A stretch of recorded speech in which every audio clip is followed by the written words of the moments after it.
My next day of teaching, there were two issues that I still needed to take care of. First being the Binky Fairy had come overnight and left these kids some little surprises. Daddy, where's the Binky Fairy? Fly away? Guess what she brought you? What's this? Joe's passive fairy technique works. That one's Lukey's. That one's yours. What is it? It's your favorite. Dinosaur. Huh? Are you glad you did it now? Even though Luke was very resistant at first, as soon as he got his present, I knew that Mum and Dad knew that he would be okay. A bit of magic and a bit of willpower. Right? A bit of magic and a little bit of willpower. And some understanding of the importance of why.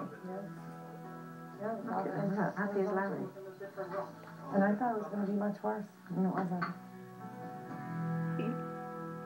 Next, I needed to continue the conversation about little Eric, and Mum had a few words to add to that conversation that I felt would really make a difference. Come here quickly, three of you. So quickly. I found out I was pregnant with Eric like 2 weeks before my 18th birthday. I was 17 when I found out. So it was hard. In all reality, you know the seriousness. Yeah, I know. You do? Yeah. Okay. What do you know? What do you know? I can get a girl pregnant, and I can get a bunch of diseases. So I think he understands a little bit, but I think that he still thinks that the whole sex thing is just glorified with his friends and, you know, TV and everywhere. It's everywhere. And, you know, I tried to explain the best I could. And more importantly, when you do something like that with someone at your age, it's not going to be as special and unique as if you waited and did it when you were older. With somebody you actually were in love Care about. It was very important for us to have that talk. I guess I just keep seeing him as my little guy and, you know, not growing up.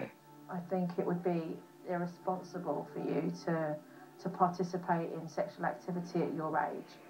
We're too young to be grandparents, and you're way too young to be a father. But I'm hoping that we're talking about it, you know, it's going to prevent him from doing that. As the day progressed, I was really pleased to see Mum was making some real progress with the house chores that needed to be done. Good for her.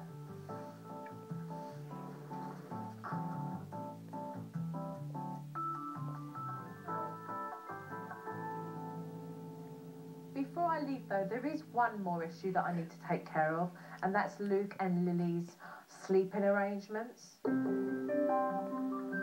For the first night in their new beds, Dad would be reading them stories and Mum would be in charge of making sure that they got down for the night. You are going to sit in the middle of the two beds, on the floor. When they come out of their beds, I want you to just to turn around and say to them, it's bedtime. Okay? And place them back into their beds. The next time they come out of their beds, I want you to say nothing. Just place them back into their beds. Okay? Let's do it. Okay? And trouble started as soon as Dad started to get ready to leave the room. Night night. I'll see you in the morning. Okay? Hey. I'll see you in the morning. I love you.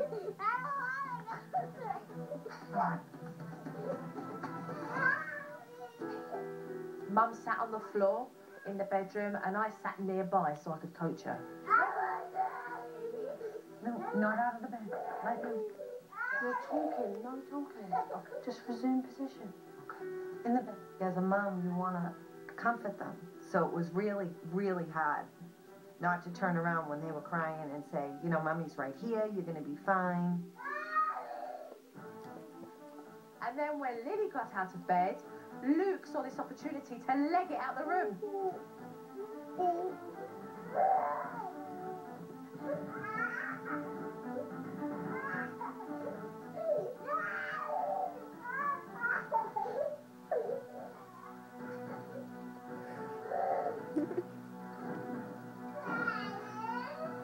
Luke finally settled and went off to sleep. But Lily, she was wide awake.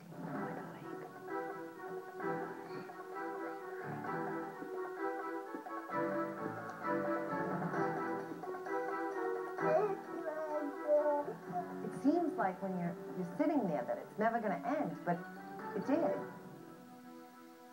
90 minutes later, both kids were asleep and Mum was finished. Well done. Well done. You really held on in there. With the kids now quietly asleep, it's time for me to leave for several days so that I can see exactly how Mum and Dad are going to handle the situation while I'm gone.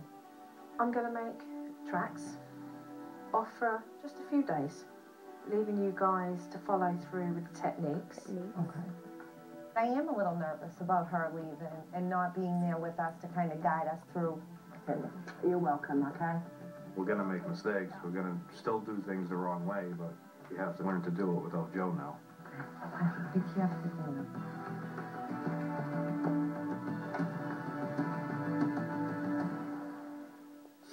Coming up on Supernanny. Give me your phone. When Eric talks back, Mom gets tough. I'm trying to suspend